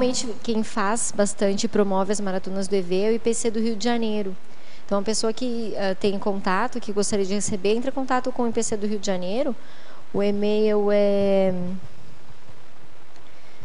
riodejaneiro@ipc.org e pede as planilhas do Maratona do EV. Todo ano tem Maratona do EV. O pessoal manda e-mails, aí promove 30 dias. Ou 60, eles fazem conforme acontece. Eles têm todas as planilhas, os verbetes para otimizar o processo do EV. Depois a pessoa continua, né? Diga. Expandir a sua exemplologia, falar um pouco sobre ela. Exemplologia: dominância energética mínima, a geradora de alterações quase imperceptíveis nas energias dos locais, objetos, pessoas ou seres vivos em geral. E a dominância energética máxima, a promotora de substancial mudança no teor das energias dos locais, objetos, pessoas ou seres vivos em geral perceptível intra e extrafisicamente. Então, assim, a dominância energética mínima eu atribuiria a um nível de autossuficiência energética, ou seja, a pessoa, o que ela faz dá para o gasto dela. Então, ela consegue ali, ela gera às vezes as alterações, mas ela não tem aquela percepção que realmente mostre um nível de dominância forte, né? E quando a pessoa já tem a dominância energética máxima, ela já consegue, às vezes, eu até citei aqui, uma pessoa entra, todo mundo percebeu que ela entrou. Então, o nível de dominância daquela pessoa é de se pensar, né? Se é só dela, se tem amparo junto, mas de qualquer modo tem um nível de dominância ali. Então, normalmente, quando é a máxima, tem um antes e um depois, porque você consegue observar alguma alteração em relação ao que tinha antes e ao que passa a vir depois. Tem um caso que eu estou me lembrando aqui de uma pessoa que falou assim, quando fulano entrou lá no meu trabalho, quando ela saiu, a gente percebeu a diferença da energia lá. E a pessoa mesmo não estava nem percebendo, sabe? Assim, ou pelo menos achava-se ali no momento que a pessoa não estava percebendo. A pessoa que foi lá. E a pessoa não era ostensiva, assim, é uma pessoa normal, aparentemente normal, mas quando ela saiu de lá, parece que o ambiente melhorou. E as pessoas que estavam lá só perceberam a mudança porque antes tinha entrado uma outra pessoa que ao contrário, elas perceberam. Então, assim, é o contraste, né? A exemplologia a gente faz em contraponto, né? Então, para esse grupo, né, que conversou comigo depois, teve essa condição, eles conseguiram perceber. Então, às vezes a pessoa camufla um pouco a força presencial dela, mas ela é capaz de chegar no lugar e modificar. Assim, entre a gente mesmo aqui. Às vezes a gente está mal, assim, caída, né? Com energia assim, as pessoas chegam, conversam um pouquinho com você e fica tudo bem ali. Aquilo já é dominância energética, né? As interações energéticas, né? Normalmente, assim, quem tem doa, quem não tem tira. Então, assim, você saiu, encontrou com aquele vizinho que estava com problema, bateu papo ali, você estava bem, aí você trocou ali energia, o vizinho saiu de lá, olha só, o céu está azul, o dia está lindo, e a pessoa falou assim, poxa, mas estou cansado. Então, o outro recebeu a carga, né, muitas vezes negativa, fez aquela troca. Então, quando você tem lucidez, você consegue romper com esse ciclo, pelo menos você trabalha com as suas energias, tenta fazer uma assistência mais lúcida e não ter esse tipo de rebarba. Mas a energia ela interage e existem as trocas, né? Então você está o tempo todo sobrepondo energias e trocando energias. Então, por exemplo, uma blindagem energética é uma sobreposição de energias. Você vai sobrepondo ali até que instala um determinado padrão, né? E as trocas energéticas também, elas acontecem ali e algum padrão vai predominar, né? Então pode ser para mais ou para menos, né? A depender aí do caso. Tá. Ok. Eu queria te perguntar uma coisa, mais assim até pessoal, assim. Pessoal não, eu queria que você, assim, uma pessoa que chegasse agora, casca grossa, e quisesse desenvolver essa capacidade de percepção das coisas, do próprio autodomínio, de melhorar a dominância dela, o que ela devia fazer primeiro? Quais são as dicas que você daria? Eu vejo assim, primeiro ponto é a pessoa aceitar o processo parapsíquico, né, e saber que ela vai desenvolver alguma coisa ali, que ela pode não estar percebendo ainda, mas que em algum momento ela vai criando as sinapses e vai passar a perceber. Então, primeira coisa é assim, abaixa a ansiedade, né? Então, é o primeiro ponto, porque senão a pessoa chega, ela quer desenvolver tudo agora, para ontem, movimentei energia, não consegui um belo de um efeito, pronto, isso aqui é uma bobagem. Isso aqui é uma bobagem. Então, assim, primeira coisa, não existe geração espontânea de nada. Quem tem um domínio muito bom nessa vida já fez algo em outras vidas, permitindo que nessa vida ela já tivesse de onde resgatar alguma coisa, da paragenética dela, por exemplo, né? Então, o primeiro ponto é esse. Segundo ponto é trabalhar com a energia o máximo que a pessoa conseguir. Então, nós temos hoje, aqui, vou falar da conscienciologia, né? Então, a pessoa tem aqui uma série de cursos que promovem isso, tem as dinâmicas parapsíquicas, que são excelentes campos para você trabalhar a energia. Tem a própria docência, que se a pessoa se sentir afinizada com o tempo, ela pode ir se treinando, porque a docência também, o antes, exige um treinamento da pessoa para ela chegar naquele ponto, né? E para quem já chegou, já avançou um pouquinho mais, tem a TENEPS, né? Quando a pessoa já acha que ela sustenta alguma coisa, aí ela já pode, se ela achar que ela tem gabarito, já começar a TENEPS. Porque não adianta a pessoa querer começar a TENEPS só para dar trabalho para o amparador, né? Então, depois ali o amparador falou assim, poxa, aí vai ser o guia cego que vai estar ali, não vai ser o amparador, né? Então, a pessoa, se ela quer ter um amparador, ela já tem que ter algum nível de sustentabilidade, porque senão ela vai dar trabalho, né? E eu vejo assim, aí o meu processo, né? Eu sempre procurei trabalhar muito com energia, eu trabalhava, assim, o meu histórico, eu comecei mais ou menos 21 anos de idade. Eu comecei a aplicar técnicas diárias de autorreflexão, e muitas vezes, na época eu não sabia que era exatamente um trabalho com energia, não era essa a intenção, mas eu lia livros que tratavam do processo de energia de uma forma mística. Visualize uma luz, circule aquela luz pelo corpo, jogue luz nos lugares, entendeu? Então, eu comecei a trabalhar muito com isso, quando eu tinha 21 anos de idade.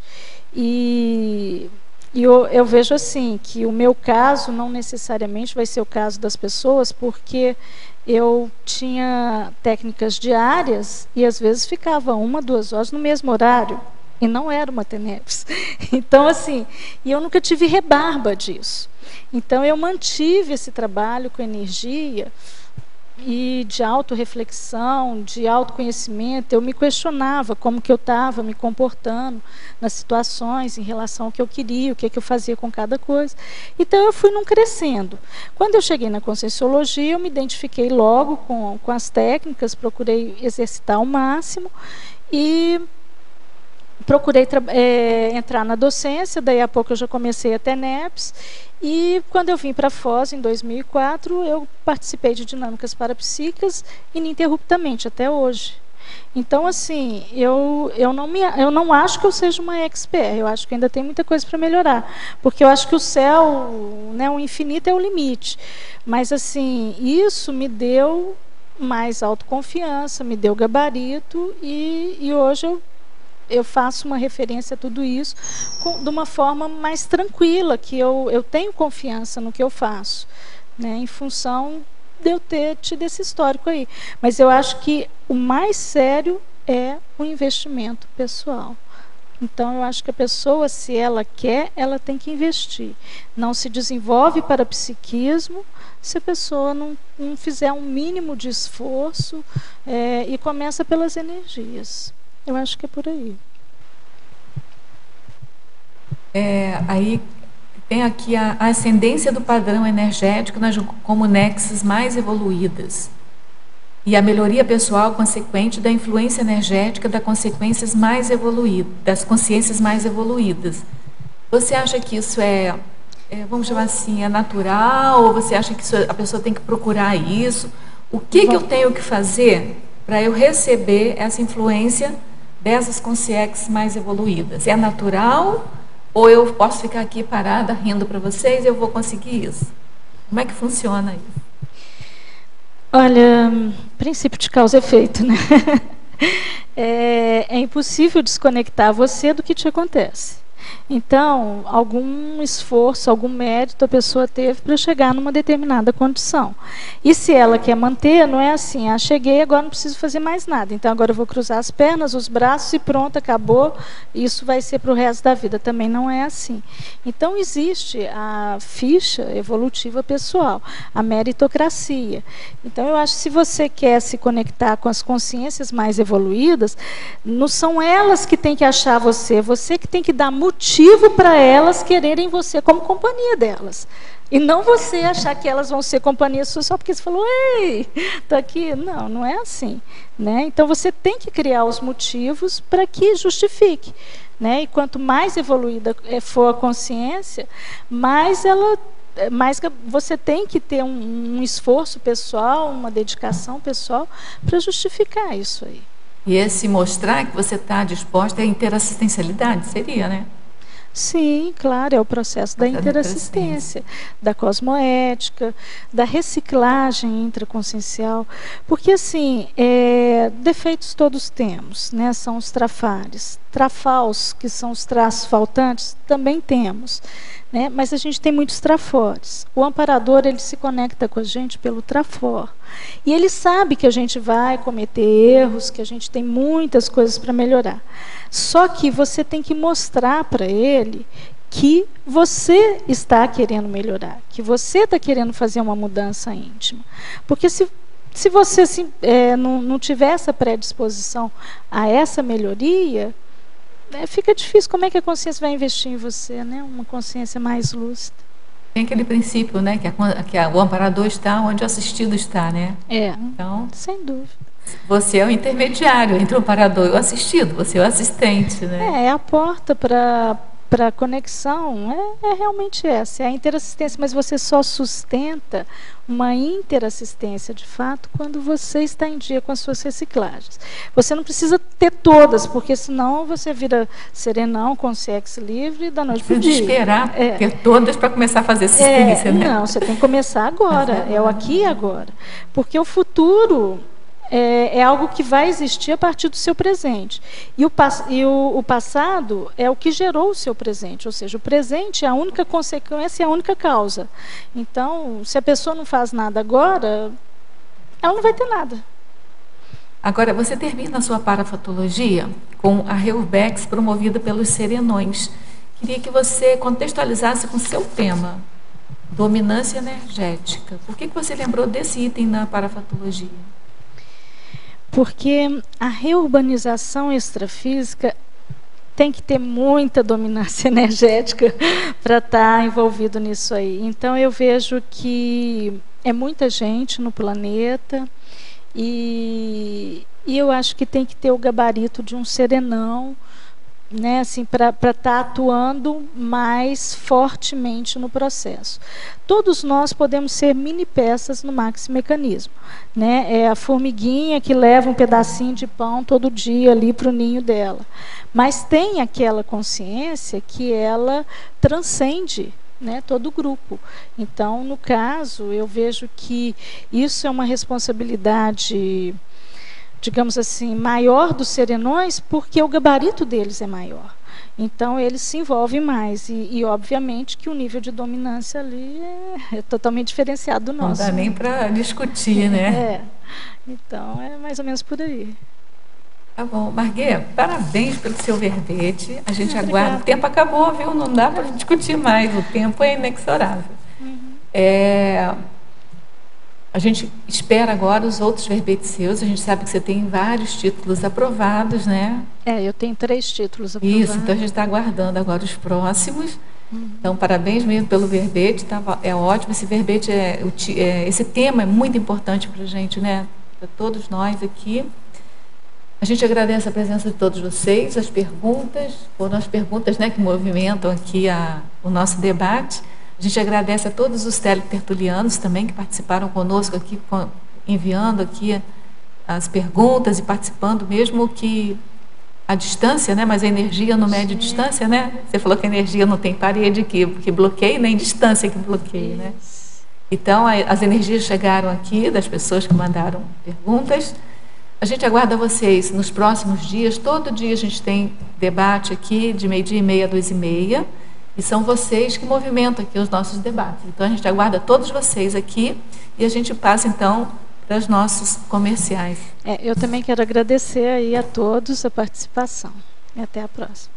Obrigado. As pontuações da tertúlia de hoje são 16 assinaturas no livro de presença, 17 perguntas presenciais e 14 perguntas respondidas online. Hoje nós temos 3 recados. O Roberto com a Semana Serexológica, a Milena com o curso Pacifismologia e a Alba com o curso ECP2.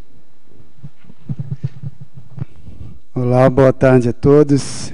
Vim reforçar o convite a vocês para uma série de atividades da Consecutivos sobre a investigação de retrovidas, né, de vidas passadas.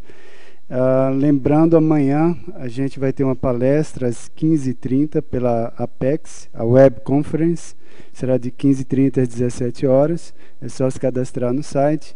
E nessa palestra eu vou estar relatando um pouco da pesquisa, né, passando a geral das técnicas de prospecção seriexológica. Ou seja, todos os recursos, técnicas, procedimentos que a gente pode fazer para chegar à identificação de personalidades consecutivas. Então, é uma breve palhinha do livro que eu vou estar lançando aí em breve, já está na fase conclusiva, então é uma exposição e uma troca de experiências sobre essa investigação. Aí eu terei mais detalhes sobre prospecção numa oficina que vai ter na Semana da Serexologia, de 24 e 25, que será junto com a professora Luciana, sobre autopesquisa serexológica também. Vai ser dia 24 e 25/9. Aí a gente vai estar passando um pouco mais de detalhes sobre essa questão da investigação, a importância da investigação da serexologia pessoal, né? Agora, essas atividades fazem parte da Semana de Autopesquisa Serexológica. Começa dia 19 com o acoplamentário, depois temos a oficina da parasociometria com a professora Cristiane Ferraro.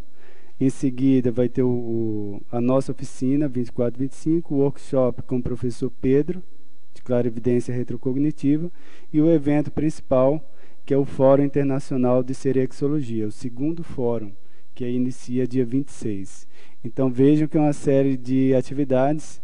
Então, lembrando, amanhã a gente tem a palestra e aí a gente volta a convidar vocês de acordo com a proximidade dessas atividades. Obrigado e até lá. Boa tarde. Em nome do IPC, eu quero convidá-los para o curso Pacifismologia. É a primeira turma que vai estar acontecendo em Foz do Iguaçu. Esse curso foi todo escrito e baseado no Homo sapiens pacíficos. Esse curso vai ser ministrado por professores veteranos do IPC. E ele vai acontecer segundas e quartas à noite, a partir do dia 1º/10. Aqui na nossa nova sala de aula, no discernimento, junto às dependências da sede do IPC. Estão todos convidados. Boa tarde a todos. Em nome do IPC também, eu gostaria de convidá-los ao ECP2, que vai acontecer em São Paulo. Esse ECP2 é com a professora Kátia Aracaki, vai ter também a participação da professora Epicom também, Marina Tomás, e vai ser nos dias 26, 27 e 28 de setembro. É uma correção das datas que tinham sido divulgadas anteriormente, em setembro, 26, 27 e 28. Quem quiser fazer a inscrição pode fazer no site www.ipc.org ou então ligar para 011 3287 9705 ou 3287 9706. Vai ser no Hotel Cordiale, em São Roque. Aguardamos vocês.